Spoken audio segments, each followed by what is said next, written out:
zergatik ez? Kaixo, gaur euskara ikasten 3. saioa egingo dugu. Eta zer ikasiko dugu gaur? Gaur, gorputz atalak ikasiko ditugu. Hoy aprenderemos partes del cuerpo. Hau, burua da. Hau, kopita da. Hauek belarriak dira. Hauek bularrak dira. Hauek begiak dira. Hau ahoa da. Hauek hortzak dira. Hau ilea da. Hau lepoa da. Hau mingaina da. Hau sorbalda da. Eta hau ipurdia da. Hau sabela da. Hau zudurra da. Zer dira hauek? Hauek eskuak dira.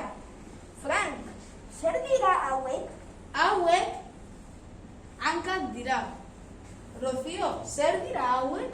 Hauek oinak dira. Baran, zer dira hauek? Hauek behatzak dira. Baram, hau